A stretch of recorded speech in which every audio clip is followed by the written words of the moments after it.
إخواني أخواتي، السلام عليكم ورحمة الله تعالى وبركاته. مرحبا بكم، رمضان كريم، عواشر مباركة. هاد الأيامات بينا كنلاحظوا شوية الدنيا بدات كتعمر واحد شوية، الناس بدات كتخرج قبل خاصة أن الديكونفينمون غادي يكون إن شاء الله بالنسبة للمدارس الابتدائية، المستوى ديال الاولي بريسكولير و بريمير و سكوندير غادي نبداو نمشيو للمدرسه ابتداء من 19 ماي. اي سي فولونتير، سي با اوبليغاتوار، اللي بغى يمشي يمشي، اللي بغاش يمشي ما غاديش يمشي. و لي بارون متخوفين، يعني من خلال لي سونداج اللي شفت في لي تيلي وفي لي راديو، اكثريه ما غاديش يصيفط سميتها، اكثريه ما غيصيفطش صيفطوش وليداتهم. كيبقى ديما ان ريسك، اوكي، كيبقى ديما ان ريسك وليدات تصيفطهم المدرسه. وخاصه ان مونريال هي الرقم واحد في كندا كامله من ناحيه الاصابات، وكيباك مكلاسيت هي الاولى تقريبا. لا الوفيات لا حاله اصابات، تقريبا فايته واحد 55% من الحالات الاجماليه ديال كندا كامله. هادشي اللي كاين. بالنسبه للجامعات ولي كوليج راهم خدامين كيقراو اونلاين، ما كاين حتى شي مشكل. لي زانسكريبسيون مازال خدامه اونلاين. الاخوان اللي باغيين يتسجلوا يقدروا يتسجلوا، ولكن من الاحسن البنادم يتسنى يطريت واحد شويه باش يبقى يتريت واحد شويه بين ما السحابه مشات ونشوف بنادم شنو يقدر يدير. انا واخا تقيد السياكل ما غاداش تضيع ليك، لان المده ديالها 49 شهر. البيرمي ديتود تا هو ماشي مشكل، واخا يروح يقول خصك 5 شهور نورمالمون قبل هاد القرايه تقرا، تقدر فين تخوبورتي ماشي مشكل. وعلاش فين بغى يدخل راسو في هاد الدوامه كامله؟ ان شاء الله كلشي يكون بخير وعلى خير. الطيارات القوم يسافروا ديك الساعه بنادم راه يقدر يتوكل على الله ان شاء الله ويجي ويقرا، والله يسر الامور. دونك طريق العوده غادي نمشي نوريكم الطريق كي داير، كتعمر. الا تفكرتوا الفيديوهات اللي كنحط على الطريق كتكون خاويه، دابا ان شاء الله تبان لكم عامره. اذا مرحبا بكم، وهيا بنا في جوله قصيره بمونريال. الى اللقاء، السلام عليكم والصحه فطوركم. Abandonner les mesures d'aide qu'on a présentement. Parce que ces mesures d'aide, elles sont appropriées lorsqu'on veut maintenir le patient dans le coma artificiel, mais elles ne sont pas appropriées quand on veut le réveiller. Quand on veut le réveiller, il faut cesser de donner de l'argent aux gens qui ne travaillent pas. Il faut plutôt encourager les gens à travailler. Si par exemple on avait un déconfinement suivi d'un reconfinement, par exemple parce qu'il y a une deuxième vague ou encore une série de faillites, les gens perdraient confiance dans l'économie et là, on se retrouverait dans une situation qui est vraiment encore plus grave que ce qu'on a présentement. Donc, la clé, ça va être de rétablir la confiance des entreprises, des individus, de façon graduelle, mais de façon durable aussi. Alors, tout un défi pour le gouvernement fédéral qui doit ramener l'équilibre dans les finances publiques tout en évitant évidemment les écueils des prochains mois. Notre correspondant parlementaire à Ottawa, Daniel Thibault. Merci, Daniel. Au plaisir. Je poursuis avec l'économiste indépendant Jean-Pierre Aubry, qui a longtemps été économiste à la Banque du Canada. Bonsoir, M. Aubry. Bonsoir, M.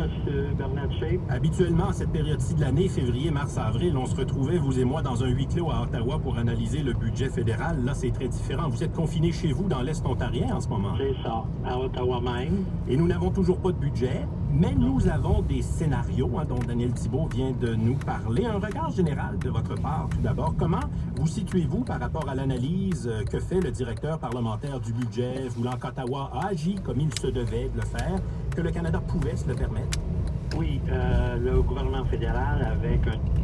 Tu vois, dans tout ça, tout s'équilibre, rien ne se perd et rien ne se crée. Merci beaucoup, Paul. On se reparle demain. À demain. C'était Paul Hood qui est là à chaque heure. Début de dernière heure, là, vers 18h pour son tour d'horizon. On prend une petite pause. Merci d'être là. Au retour, vous le connaissez, vous l'aimez, Fred Pellerin. Seulement au 98.5. Bernard Drainville. Décision pas évidente à prendre. Si le cœur te fait mal... 2,5% au Canada, on dit « Oh, c'est très fort quand même pour l'économie occidentale. là. » C'est possible, ça? Oui. 7,5 et 9% plus tard Oui, cette année? parce qu'on va avoir des travailleurs qui sont confinés chez eux qui vont revenir dans la chaîne de production. Ça fait que c'est ça, une des sources importantes. Mais comme je l'ai dit tantôt, on ne viendra pas au même niveau qu'on était avant. Non, ben d'ailleurs, c'est un rebond, 7,5%, mais par rapport à un PIB qui a été déprécié énormément. De 20. Ben oui. Fait que c'est pour ça que je dis qu'à la fin de l'année, on va être entre 5 et 10 comme baisse. D'ailleurs, pour l'année, dans son ensemble, il est 12 en bas du niveau qu'on avait en 2019.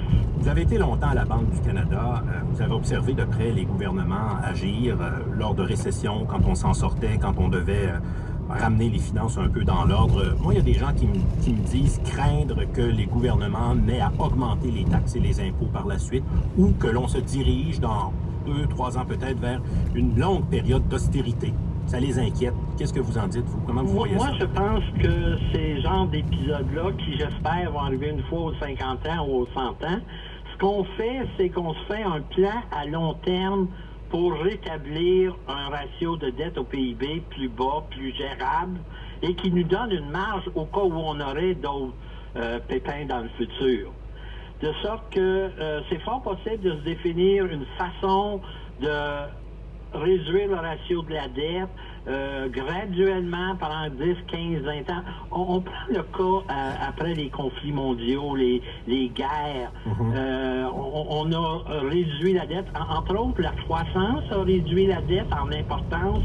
L'augmentation des prix a aidé. Et si à cela, on ajoute à chaque année de ramasser des épargnes pour réduire graduellement, on va y arriver. Puis il ne faut pas oublier que si les gouvernements n'étaient pas intervenus, ben, ça aussi, ça aurait eu un coût. Énorme. Coût énorme, là. Humain, d'abord humain, et puis évidemment économique aussi. Merci beaucoup, M. Aubry, d'avoir été des nôtres ce soir. Bonne soirée. Et on se dit peut-être à un huis clos, mais enfin, j'ai l'impression que les prochains budgets seront présentés différemment. Et je pense qu'on va falloir qu'on attende au moins une bonne année. Portez-vous bien, M. Aubry. Merci beaucoup. Jean-Pierre Aubry, économiste indépendant, qui nous parlait donc de chez lui, dans l'Est ontarien. Au Québec. Quand on parle de relance de l'économie, vous savez, c'est au Québec que le plan de déconfinement est jusqu'à maintenant le plus précis et c'est au Québec qu'il pourrait possiblement être le plus rapide. Nous n'en sommes pas encore là, remarquez bien, et c'est ce qu'a voulu rappeler le premier ministre François Legault qui annonçait aujourd'hui 98 décès de plus, la presque totalité des personnes âgées en résidence ou en CHSLD, 944 nouveaux cas confirmés pour un total de 27 538 au Québec. Notre analyste Martine Biron est avec nous à Québec. Martine, ce bilan pourrait avoir un impact sur la stratégie de déconfinement du gouvernement Legault. Oui, surtout à Montréal et dans la couronne sud et nord, où on n'a pas encore pris le contrôle sur la pandémie. Il y a des éclosions de COVID-19 dans plusieurs hôpitaux, 3 plus spécifiquement. Le gouvernement va transférer ces malades, en fait guéris, là, surtout des personnes âgées, dans des hôtels pour libérer des places dans ces hôpitaux surchargés. En CHSLD, il y a autour de 4 500 personnes qui sont infectées par la COVID-19 et environ 2 000 dans les résidences pour personnes âgées. On tourne en haut de 6 000 personnes âgées. Ça veut dire que le nombre de décès va monter probablement beaucoup au cours des prochaines semaines. Possible donc qu'on décide au gouvernement de ne pas déconfiner la grande région de Montréal.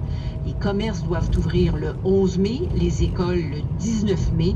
Écoutez le premier ministre François Legault. Nos hôpitaux en région, la situation est sous contrôle. À Montréal, on fait un suivi très proche et avant de rouvrir les commerces le 11 mai, puis les écoles le 19 mai, on va s'assurer que la situation est bien contrôlée dans nos hôpitaux de Montréal.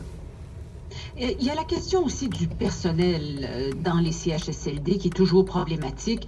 Plus de 10 000 personnes sont absentes dans le réseau de la santé. Alors, Québec embauche via son site Internet « Je contribue ». L'armée se déploie au compte-gouttes. On attendait en fait 1165 militaires, 165 militaires. Il y en a une fraction, là, 250, 275. Il y en a d'autres qui vont se déployer demain. Mais ça demeure problématique. Il y a un cercle vicieux ici. Hein. Plus c'est dur, moins il y a de monde. Moins il y a de monde, plus c'est dur. Le déconfinement, Martine, va se faire selon les normes établies par l'Organisation mondiale de la santé, précisait-on aujourd'hui à Québec. Ouais, il y a 6 normes internationales. Il faut d'abord, par exemple, que l'épidémie soit sous contrôle. C'est le cas pas mal partout au Québec, mais c'est pas le cas à Montréal. Il faut aussi protéger les plus vulnérables. C'est le cas pas mal partout au Québec, mais c'est pas le cas encore à Montréal. Et surtout, il faut avoir une stratégie de dépistage, avoir une capacité de tester. Et c'était jusqu'à maintenant, enfin, le maillon faible de la stratégie de déconfinement du gouvernement. Et le directeur de la santé publique, Horacio Arruda, pour la première fois, est un peu plus clair aujourd'hui. On va tripler la capacité de tester, là, c'est-à-dire monter jusqu'à 15 000 par jour dès lundi prochain. Et on va cibler, là, en fait, on va surveiller les éclosions dans d'autres endroits que dans le milieu médical, milieu scolaire, par exemple, milieu du travail. On va écouter le directeur Arruda. Il faut comprendre aussi qu'on va avoir des tests en région chaude, mais aussi des tests en région froide, parce qu'on veut monitorer est-ce que c'est en train de s'installer ailleurs. On ne devrait pas avoir le problème de réactifs, ni de tiges ouatées. Il va y avoir d'autres capacités de laboratoire, de telle sorte qu'on va répondre aux critères de l'OMS. Le gouvernement répète qu'il ne faut pas relâcher les consignes. Hein. On ouvre les régions pour permettre une meilleure circulation des travailleurs, mais l'exercice de déconfinement est excessivement périlleux et le gouvernement ne veut pas manquer son coup. Martine Biron à Québec. Merci beaucoup, Martine. Au revoir. À Montréal, la liste des hôpitaux où il y a des éclosions de COVID-19 s'allonge. Au moins 5 sont maintenant aux prises avec ce problème. En plus, dans plusieurs établissements de la région, les lits sont surchargés par des patients dont l'hospitalisation n'est plus nécessaire. Alors, allons-y plus en détail, cette fois avec notre journaliste Mathieu Bellumeur à ce sujet. Mathieu, la progression des éclosions dans les hôpitaux inquiète beaucoup le personnel. Ah, tout à fait, notamment les chirurgiens, Jean-Sébastien. J'en ai parlé avec le directeur, le président de l'Association québécoise de chirurgie, le docteur Serge Legault. Et ce qui arrive, c'est qu'évidemment, avec des éclosions dans des hôpitaux, il y a beaucoup de chirurgies qui ne peuvent pas aller de l'avant. C'est pas le cas partout, mais on parlait hier et encore aujourd'hui, on en a beaucoup parlé de l'hôpital Maisonneuve-Rosemont dans l'est de la métropole québécoise. Il y a des chirurgies qui ont été annulées. Déjà que la pandémie avait fait en sorte que plusieurs chirurgies non urgentes avaient été reportées. Et là, quand il y a des éclosions, pas simple de reprendre le travail. Donc, il y a un niveau d'inquiétude là, qui est élevé. On va écouter le docteur Serge Legault. La situation est très inquiétante. On est vraiment excessivement préoccupé par l'éclosion. Lorsque les éclosions surviennent, on n'est plus capable de garantir la sécurité des lieux pour des patients en post-opératoire. Et puis, ça fait que malheureusement, il y a des interventions chirurgicales qui sont annulées. Ils ne sont pas annulés, ils sont reportés, mais il faut réfléchir au fait que ces patients-là attendent certains depuis 1 mois, 2 mois, 3 mois pour leur opération. Ça, c'est une catastrophe. Le ministère de la Santé pense avoir trouvé une façon de désengorger les lits d'hôpitaux? Oui, c'est ça, des lits qui sont occupés par des gens, dans le fond, qui n'ont plus d'affaires là, des gens qui sont rétablis, mais des personnes âgées qui ne peuvent pas retourner dans leur résidence ou en CHSLD. Pour les gens qui devaient retourner en résidence, on pourrait, et on est en train de travailler sur un plan de les envoyer dans des hôtels, par exemple, mais lorsque quelqu'un a besoin de plus de 3 heures de soins par jour, c'est plus compliqué. Donc, il pourrait y avoir ce que le ministère de la Santé a appelé des zones tampons, où on va envoyer ces gens-là pendant un certain temps, avant de pouvoir les réintégrer dans leur milieu de vie, que ce soit un CHSLD, une ressource intermédiaire ou autre. Et il y a certaines de ces zones tampons-là qui pourraient être aménagées à l'intérieur de résidences ou de CHSLD. Mais là, va s'enclencher des discussions avec des propriétaires de résidences, des gestionnaires de CHSLD, où on a de la difficulté à trouver du personnel. Ramener des gens des hôpitaux dans ces endroits-là, ça risque de ne pas être facile, mais il y a un plan qui est en train de se mettre en place au ministère de la Santé là-dessus. Et puis, la Fédération interprofessionnelle de la santé a lancé un cri du cœur au nom des infirmières qui sont à bout de souffle. Les infirmières espèrent être en mesure de prendre des vacances cet été. Les vacances ont été annulées par décret gouvernemental avec la pandémie, évidemment. Et la présidente de la FIC, Nancy Bédard, a lancé ce cri du cœur aujourd'hui au nom des membres qu'elle représente. On demande que ces professionnels en soins-là puissent voir qu'elles auront droit à des semaines de repos cet été pour être capables de continuer à travailler. Le combat contre la COVID-19 est vraiment loin d'être terminé. Je vous rappelle qu'il y aura aussi un après-crise et on aura besoin de tous nos professionnels en soins du Québec. Faites-leur attention. Le premier ministre Legault dit avoir entendu ce qu'elles avaient à dire. Notre journaliste Mathieu Bellumeur à Montréal. Merci beaucoup, Mathieu. Je vous en prie. Vous souhaitez communiquer avec l'équipe de l'Heure du Monde?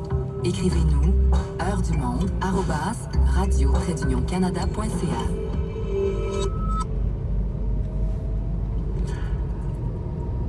En Alberta maintenant, le gouvernement de Jason Kenney vient d'annoncer son plan de réouverture graduelle de l'économie. Et l'Alberta, bien, c'est la 3e province la plus touchée en nombre de cas confirmés de COVID-19 au pays, quand même, rappelons-le. L'Ontario, elle, a donné les lignes directrices aux entreprises, ces lignes directrices, sans offrir, encore une fois, d'échéancier. Notre correspondante à Toronto, Juliane Lamoureux, est avec nous. Juliane, commençons donc par l'Alberta. Le premier ministre Jason Kenney permettra à certaines activités de reprendre dans les prochains jours.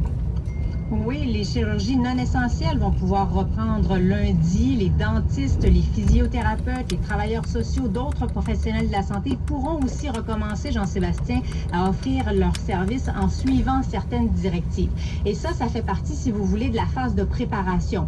Alors, pour les 2 prochaines semaines, le gouvernement va s'assurer de tester suffisamment, d'être en mesure de retracer les gens qui auront été en contact avec ceux qui seront déclarés positifs.